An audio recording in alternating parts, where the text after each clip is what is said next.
Hi friends, ಸಿರಿ ಸಂಭ್ರಮ ಚಾನಲ್ಗೆ ನಿಮ್ಮೆಲ್ಲರಿಗೂ ಸ್ವಾಗತ. ನಾನಿವತ್ತಿನ ರೆಸಿಪಿಯಲ್ಲಿ ಅರವೆ ಸೊಪ್ಪು ಹಾಗೆ ಹೆಸರು ಕಾಳನ್ನ ಯೂಸ್ ಮಾಡಿ ಹೇಗೆ ಬಸ್ಸಾರು ಮಾಡೋದು ಅಂತ ನೋಡೋಣ. ಹಾಗಾದರೆ ನನ್ನ ಚಾನಲ್ನ ಸಬ್ಸ್ಕ್ರೈಬ್ ಆಗಿಲ್ಲ ಅಂದರೆ ಪ್ಲೀಸ್ ಸಬ್ಸ್ಕ್ರೈಬ್ ಆಗಿ ಬೆಲ್ ಬಟನ್ನ ಕ್ಲಿಕ್ ಮಾಡೋದನ್ನ ಮರಿಬೇಡಿ. ತುಂಬಾ ಸಿಂಪಲ್ ಆಗಿ ಈ ರೆಸಿಪಿ ಮಾಡ್ಕೋಬೋದು. ಬನ್ನಿ ಹಾಗಾದರೆ ಹೇಗೆ ಮಾಡೋದು ಅಂತ ನೋಡೋಣ.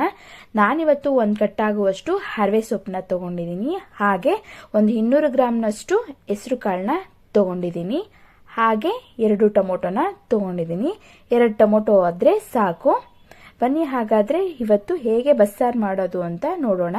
ಒಂದು ಕುಕ್ಕರ್ನ ಬಿಸಿ ಇಟ್ಕೊಂಡು 1-2 ಗ್ಲಾಸ್ನಷ್ಟು ನೀರನ್ನ ಸೇರಿಸ್ತಾ ಇದ್ದೀನಿ. ಹಾಗೆ ತೊಳೆದಿಟ್ಕೊಂಡಿರುವಂಥ ಹೆಸರು ಕಾಳನ್ನ ಸೇರಿಸ್ತಾ ಇದ್ದೀನಿ. ನೆನೆಸಬಾರ್ದು, ಹಾಗೇನೆ ಸೇರಿಸ್ಕೊಳ್ಳಿ. ಹಾಗೆ 2 ಟೊಮೊಟೊನ ಸೇರಿಸ್ತಾ ಇದ್ದೀನಿ. ಸ್ವಲ್ಪ ಉಪ್ಪನ್ನ ಸೇರಿಸಿ 1 ವಿಜಿಲ್ನ ತೆಗಿಯೋಣ. 1 ವಿಜಿಲ್ ಆದರೆ ಸಾಕು, ತುಂಬಾನೇ ಬೇಯಿಸ್ಕೋಬೇಡಿ. ಕಾಳು ನುಣ್ಣಗಾದ್ರೆ ಚೆನ್ನಾಗಿರಲ್ಲ. ನೋಡಿ, ಇವಾಗ 1 ವಿಜಿಲ್ನ ತೆಗೆದು ತೋರಿಸ್ತಾ ಇದ್ದೀನಿ. ಈ ರೀತಿಯಾಗಿ ಇಷ್ಟು ಬೆಂದರೆ ಸಾಕು, ತುಂಬಾನೇ ಬೇಯಿಸ್ಕೊಳಕ್ ಹೋಗ್ಬೇಡಿ. ನೋಡಿ, ಟೊಮೊಟೊ ಎಲ್ಲಾನು ನಾನು 1 ಕಪ್ಗೆ ಎತ್ತಿಟ್ಕೊತಾ ಇದ್ದೀನಿ. 2 ಟೊಮೊಟೊ ಸಾಕು. 2 ಟೊಮೊಟೊನ ಕಾಳು ಜೊತೆ ಬೇಯಿಸ್ಕೊಂಡು ಎತ್ತಿಟ್ಕೋತಾ ಇದ್ದೀನಿ. ಹಾಗೆ ಸ್ವಲ್ಪ ನೀರು ಕಮ್ಮಿ ಅನ್ನಿಸ್ತು, ಸ್ವಲ್ಪ ನೀರನ್ನ ಸೇರಿಸಿ ತೊಳೆದಿಟ್ಕೊಂಡಿರುವಂತಹ ಅರವೆ ಸೊಪ್ಪನ್ನ ಕುಕ್ಕರ್ ಒಳಗಡೆ ಸೇರಿಸ್ತಾ ಇದ್ದೀನಿ. ಕಾಳು ಜೊತೆಗೇನೆ ಸೇರಿಸೋಣ. ಆಗಲೇ ಸ್ವಲ್ಪ ಉಪ್ಪು ಹಾಕಿದ್ವಿ. ಇವಾಗ ಒಂದು ಸ್ವಲ್ಪ ಉಪ್ಪು ಹಾಕೊಂಡು ಸೊಪ್ಪು ಜೊತೆಗೆ ಚೆನ್ನಾಗಿ ಬೇಯಿಸ್ಕೊಳ್ಳೋಣ.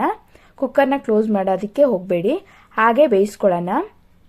ನೆಕ್ಸ್ಟ್ ಒಂದು ಮಸಾಲೆನ ರೆಡಿ ಮಾಡ್ಕೊಳ್ಳೋಣ. ಒಂದು ಮಿಕ್ಸಿ ಜಾರ್ನ ಇಟ್ಕೊಂಡು ಸ್ವಲ್ಪ ಕಾಯಿ, ಒಂದು ಅರ್ಧ ಹೋಳನಷ್ಟು ಕಾಯಿ, ಹಾಗೆ ಒಂದು ಅರ್ಧ ಈರುಳ್ಳಿ, ಹಾಗೆ ಬೇಯಿಸಿಟ್ಕೊಂಡಿರುವಂತಹ ಟೊಮೆಟೊನ ಸೇರಿಸ್ತಾ ಇದ್ದೀನಿ.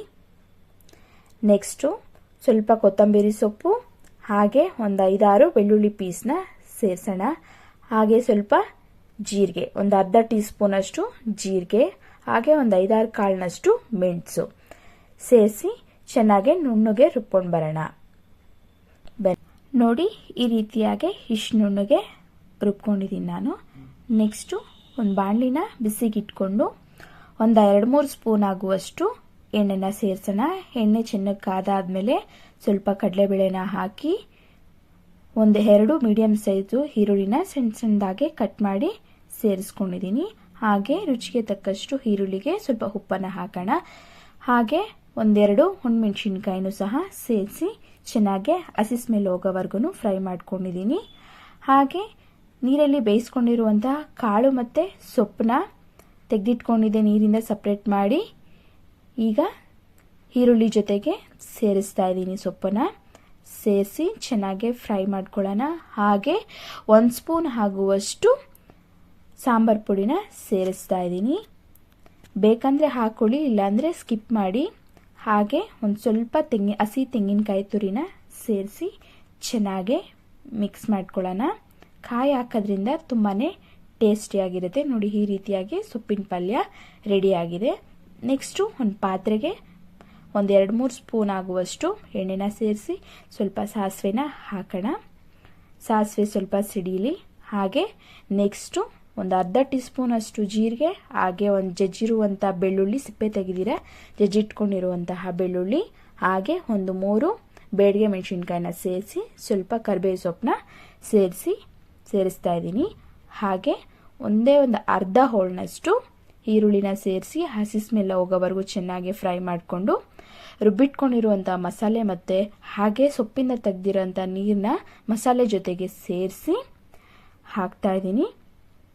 ನೀರನ್ನ ವೇಸ್ಟ್ ಮಾಡಬೇಡಿ. ಸೊಪ್ಪಿಂದ ತೆಗೆದಿರೋ ನೀರಿಗೆ ಮಸಾಲೆನ ಸೇರಿಸಿ ಕಲಸಿ ಒಗ್ಗರಣೆಗೆ ಸೇರಿಸಿ 2 ಸ್ಪೂನ್ ಆಗುವಷ್ಟು ಸಾಂಬಾರ್ ಪುಡಿನ ಸೇರಿಸಿ ಚೆನ್ನಾಗಿ ಮಿಕ್ಸ್ ಮಾಡ್ಕೊತಾ ಇದ್ದೀನಿ. ಬೇಳೆ ಸಾಂಬಾರ್ ಪುಡಿ ಅಂದರೆ ಬೇಳೆ ಸಾಂಬಾರು ಮಾಡ್ತೀವಲ್ಲ, ಆ ಪುಡಿನ ನಾನು 2 ಸ್ಪೂನ್ ಆಗುವಷ್ಟು ಖಾರಕ್ಕೆ ತಕ್ಕಂತೆ ಹಾಕಿದ್ದೀನಿ. ಹಾಗೆ ರುಚಿಗೆ ತಕ್ಕಷ್ಟು ಉಪ್ಪನ್ನು ಸಹ ಸೇರಿಸೋಣ.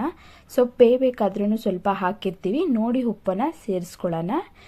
ನಾನೊಂದು ಅರ್ಧ ಸ್ಪೂನಷ್ಟು ಕಲ್ಲುಪ್ಪನ್ನು ಸೇರಿಸ್ತಾ ಇದ್ದೀನಿ. ಚೆನ್ನಾಗಿ ಮಿಕ್ಸ್ ಮಾಡ್ಕೊಂಡಿದ್ದೀನಿ. ನೋಡಿ, ಈ ರೀತಿಯಾಗಿ ಈ ಹದದಲ್ಲಿದ್ದರೆ ಸಾಕು. ತುಂಬಾ ನೀರು ಹಾಕೊಳ್ಳೋದಕ್ಕೆ ಹೋಗಬೇಡಿ, ಟೇಸ್ಟ್ ಬರಲ್ಲ. ಈ ರೀತಿಯಾಗಿ ಚೆನ್ನಾಗಿ ಬೆಂದು ಹಸಿ ಸ್ಮೆಲ್ ಹೋಗೋವರೆಗೂ ಬೇಯಿಸ್ಕೊಳ್ಳೋಣ. ನೋಡಿ, ನಾನಿವಾಗ ಸಾಂಬಾರು ರೆಡಿ ಆಗಿದೆ, ಸರ್ವ್ ಮಾಡಿ ತೋರಿಸ್ತಾ ಇದ್ದೀನಿ. ಈ ರೀತಿಯಾಗಿ ಸಾಂಬಾರು ಚೆನ್ನಾಗಿ ರೆಡಿಯಾಗಿದೆ. ಮುದ್ದೆ ಜೊತೆಗೆ ತುಂಬಾ ಸೂಪರ್ ಆಗಿರುತ್ತೆ. ಬಿಸಿ ಬಿಸಿ ರಾಗಿ ಮುದ್ದೆಗೆ ಸೊಪ್ಪಿನ ಬಸ್ಸಾರು ಹಾಗೆ ಸೊಪ್ಪಿನ ಪಲ್ಯ ತುಂಬಾ ಟೇಸ್ಟಿಯಾಗಿರುತ್ತೆ. ಸೊಪ್ಪಿನ ಜೊತೆಗೆ ಯಾವುದಾದ್ರೂ ಕಾಳನ್ನು ಸಹ ಯೂಸ್ ಮಾಡ್ಕೊಂಡು ತುಂಬಾ ಟೇಸ್ಟಿಯಾಗಿ ರೆಡಿಯಾಗಿರುತ್ತೆ. ಈ ರೀತಿಯಾಗಿ ಸೊಪ್ಪಿನ ಪಲ್ಯ ಹಾಗೂ ಸಾಂಬಾರು. ಹಾಗಾದರೆ ನನ್ನ ವಿಡಿಯೋ ಇಷ್ಟ ಆಗಿದೆ ಅಂದರೆ ಸಿರಿ ಸಂಭ್ರಮ ಚಾನಲ್ನ ಸಬ್ಸ್ಕ್ರೈಬ್ ಮಾಡಿ ಹಾಗೆ ಬೆಲ್ ಬಟನ್ನ ಕ್ಲಿಕ್ ಮಾಡೋದನ್ನ ಮರಿಬೇಡಿ. ನೆಕ್ಸ್ಟ್ ವಿಡಿಯೋಗಳಿಗಾಗಿ ಥ್ಯಾಂಕ್ ಯು.